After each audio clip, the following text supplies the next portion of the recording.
Halo semuanya, ini adalah video lanjutan dari cabang-cabang ilmu biologi part 1 kemarin.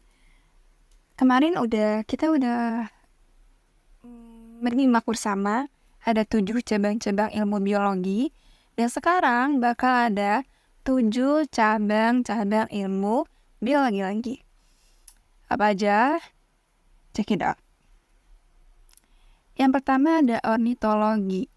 Dari gambarnya teman-teman udah pasti udah nebak nih kalau ini cabang untuk cabang ilmu biologi yang fokus pada burung.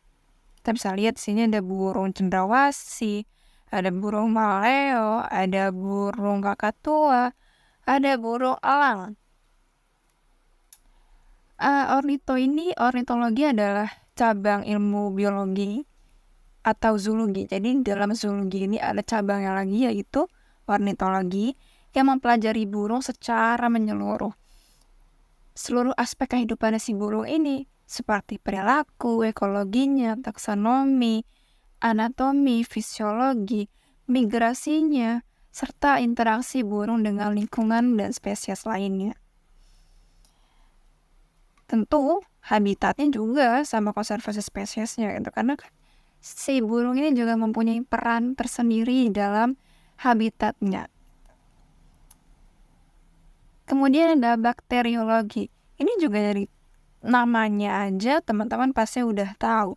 Bakteriologi pasti mempelajari tentang, betul lagi, tentang bakteri. Jadi bakteriologi adalah ilmu yang mempelajari tentang bakteri. Ini merupakan cabang dari mikrobiologi. Sama kayak virologi, kalau kemarin kita belajar cabang mikrobiologinya itu virologi, sekarang adalah bakteriologi. Jadi bakteriologi adalah cabang ilmu mikrobiologi yang mempelajari tentang bakteri, termasuk morfologinya, ekologinya, genetikanya, biokimia, identifikasi, klasifikasi, dan karakterisasi bakteri itu sendiri. Juga mempelajari pengkajian terhadap suatu penyakit, obat-obatan, serta peran bakteri dalam bidang pertanian, industri, dan lingkungan. Karena bakteri ini kan banyak di sekitar kita, maka perlu dikaji, terutama untuk terhadap penyakit dan obat-obatan. Kemudian ada sitologi. Teman-teman pernah melihat gambar ini? Ada gambar 6, ada 6 gambar yang tadinya ada 1, terus kayak gambar pita, terus dia ada titik-titik tali, ini kayak tali, terus kok ada mirip angka 8 yang akan membelah, kok semakin membelah dan akhirnya membelah. Apa ini? Ini adalah sel yang membelah atau pembelahan sel. Nah, sitologi adalah ilmu yang mempelajari tentang sel. Apa aja yang dipelajari di dalam sitologi? Ada strukturnya, fungsi, perkembangan, perilaku sel, serta komponen-komponen yang ada di dalam sel itu. Karena di sel ini kan ada banyak komponennya ya. Ada inti selnya, ada ribosom, ada retikulum endoplasma, dan lain sebagainya yang masing-masing komponen atau organelnya mempunyai fungsi tertentu. Kemudian, histologi. Teman-teman pernah lihat gambar ini sebelumnya? Pernah? Ada 6 gambar. Kalau belum pernah, oke. Histologi adalah ilmu yang mempelajari tentang mikroskopi sel dan jaringan. Ini yang paling kiri adalah jaringan ikat. Jaringan ikat ini adalah jaringan yang berfungsi untuk mengikat, menyokong, dan menghubungkan berbagai tubuh yang berfungsi untuk seperti namanya jaringan ikat, untuk mengikat dan menyokong. Terus yang tengah, yang warna biru ini namanya apa? Ini jaringan saraf ya. Ini jaringan saraf. Oke, di make sure lagi. Yang ini, yang paling kiri adalah jaringan ikat.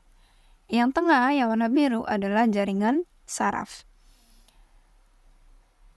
Yang paling kanan, yang gambarnya bolong-bolong ini adalah jaringan ikat pada tulang.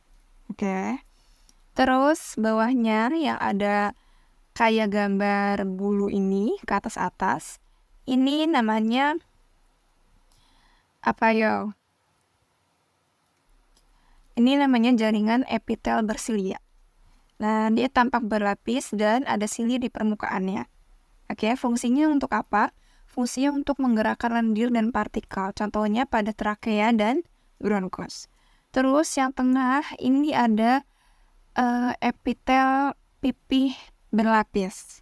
Fungsinya untuk melindungi dari gesekan. Contohnya tentu pada kulit, mulut, dan esofagus. Terus bawah paling kiri ini adalah epitel selapis yang fungsinya untuk difusi dan filtrasi. Contohnya pada alveoli paru dan dinding kapiler. Selanjutnya ada fisiologi.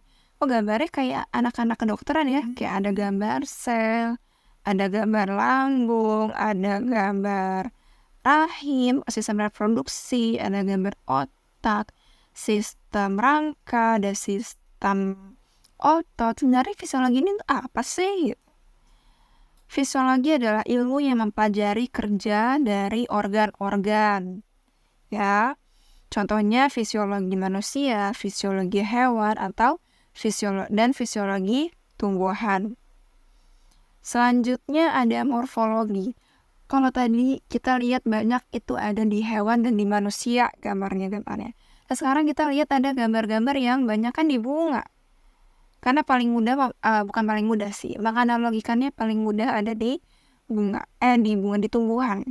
Contohnya ada apa? Bunga, ya ada gambar daun, ada gambar akar. Maka morfologi adalah ilmu yang mempelajari struktur luar tubuh makhluk hidup. Jadi itu kita bisa melihat bunga, oh bunga ini bentuknya seperti ini.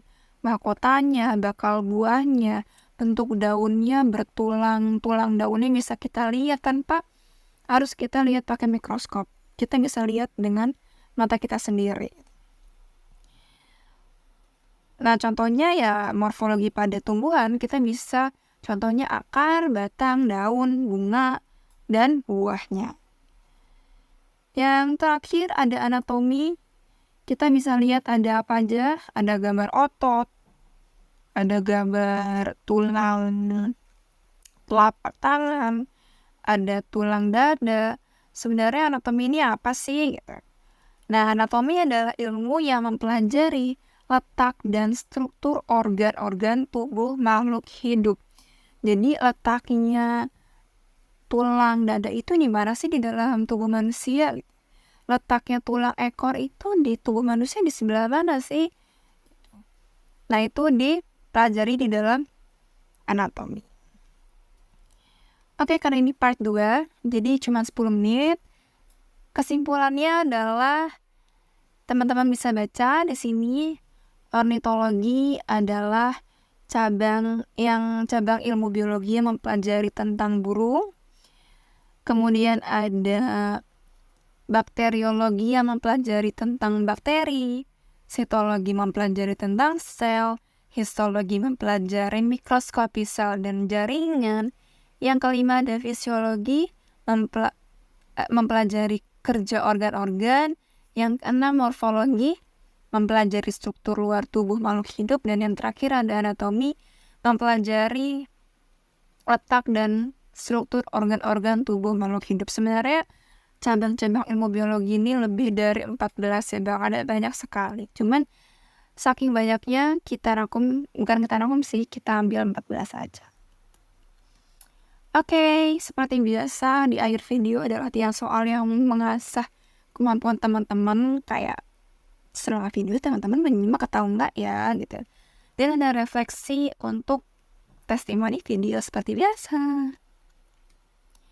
Oke, terima kasih atas waktunya yang sudah menonton penjelasan. Semoga yang lagi ujian nilainya bagus, yang lagi belajar cepat mengerti apa yang dipelajari.